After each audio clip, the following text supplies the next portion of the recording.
Anything Media.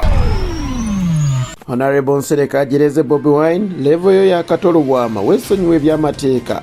UCC pondose esazeewo ezzeeko omukutu omugatta abantu ogwa Facebook wadde bangi nga mwe muli n'abakozi ba gavumenti n'ebitongole babadde bagukozesa ensangi zino. Eyasazizamu obufumbo bwa Speaker Anita Among wamu ne Honorable Magogo alira Kunsiko anti awengezebwa ekivulo kya Farida Nakazibwe ekya Greater Masaka Fete chikuteyo kuliko nasiima omutonzi amanya muzikwana haja Abdul Nyamishafi kulwanga gano gemasu genkutusako buli lunaku sawa zibeera nnya togasubwa gabeerako ku Fit Media ku Facebook ku YouTube wamu ne ku TikTok tuteekayo emitwe. Honorable Nsereko hajereze Bobi Wine wamuwadde level n'amugaa nti level ye yakatolu bwama okusinzira ku Nsereko avuddeeko mukutu ogumu ogwa telefayina bw'atyo n'asobola okubeera nga asindika munywanyiwe eyaliko munywanyiwe Bobi Wine oba Robert Kyagulanyi Sentamu ono nno nga ye ssenkulu w'ekibiina ki National Unity Platform wamu n'ekisine kya People Power agende ensonga z'amateeka azeesonyiwe wabula agende ewa katolo bwama bateeseemu nga bo abasoma MDD. Nsereko avuddeyo n'abeera nga amugamba nti weesonyiwe ensonga z'amateeka kino kivudde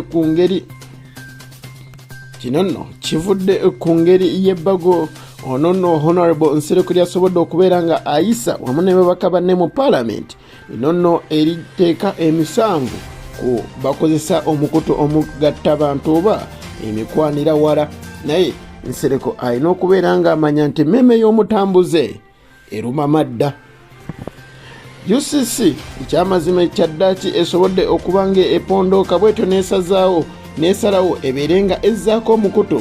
oguyitibwa Facebook anti abantu batandise okubeera nga batabuka era n'okuba nti bali mu gukozesa wadde gavumenti yaguggala anti alina embwa tasuula gumba. Bwe batyo basobodde okubeera nga basalawo omukutu guno baguzeeko okusinziira ku bantu baali batabuse mu mbeera y'ebyali ebyannyo babikuseera enkejje amazzi muntu wadde mwesula naye muntamu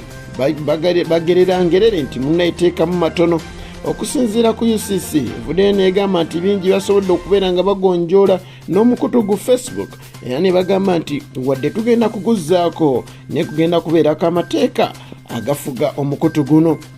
Teye eyasazizaamu obufumbo bwa Anita Among ono nno nga ye Speaker Right Honorable Anita Among wamu ne omwagala Moses Hashim Magogo kyaddaaki alira Kunsiko ono nno kivudde ku mbeera eyasobola okubeera nga emutuukako oluvannyuma lw'okubeera nga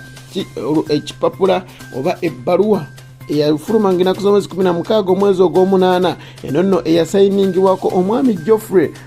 Geoffrey Lwakabaale ono nga ye town clerk w'e Makindye bw'atyo n'asobola okuba nga asindika ebbaluwa eno egenewa Registrar of Marriage owa ekitongole ki Uganda National Registration Bureau. Okusinziira ku mukutu oba olupapula lwa Daily Monitor lwasobodde okubeera nga terugamba nti ono ambassador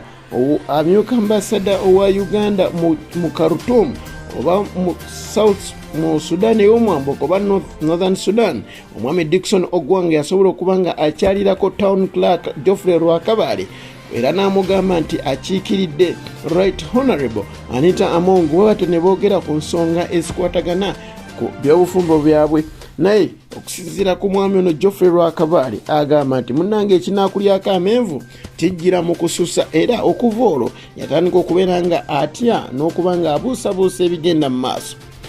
Okusinziira ku Lwakabaale yali asazeewo abeere nga asazaamu obufumbo bwa bano bombiriri ne URSB nemulemesa okuba nga akikola kino nno yasobola okubeera nga agamba mwami Dickson Ogwange nti bingi abantu bano bwe batasobola kuba nga ate batuukiriza yensonga lwaki nasazaamu obufumbo buno era bwe babinaabituukiriza ebyamateeka bwe batyo buli kimu kijja kuba nga kigenda bulungi amateeka gano agafuga civil marriage.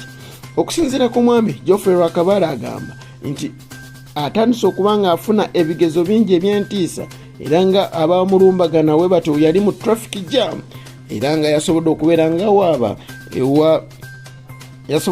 nga bw'atyo awaaba owa Inspector General of Police omwami Okoth Ochola bw'atyo n'asobola okubeera nga amugamba nti munnange ndi mukutya omukama ate kyo ekivulu eky'omukyala Farida Nakazibwe ekyali ku Rico oba Recreation Center eye Masaka ekimanyikiddwa nga Greater Masaka Fete kyasobodde okubeera nga kyaddaaki bwe kityo munnange ekidda engulu okusinziira ku mbeera yekyaliwo wali erugogo. Nakazibe yagenda ku lugero olugamba nti ekigo ekimu tekirebesa mwana kubuuka oba kutambula n'agenda n'azannya, era bw'atyo yasobodde okubeera ng'ateekamu amaanyi n'alumba liiko era abayimbi bangi omuli Bruno K, Geoffrey Lutaya wamu ne mukyala we Honorable Mulamba Mbazira Tone wamu n'abayimbi bangi basobodde okubeera nga bamuwerekerako ne basanyusa bannamasaka. Farida yasuubiza bannamasaka nti ekivvulu kino kijja kubeerayo buli mwaka era yabasuubiza nti buli mwaka kijja kubeeramu ebirungo eby'enjawulo. Omukama akonkomye nsigadde nze muzikwala Hajji Abdunono Mnyami Shafi Kulwanga nkwagaliza ekyo kyonjagaliza akasigaddemu kakusanyusa.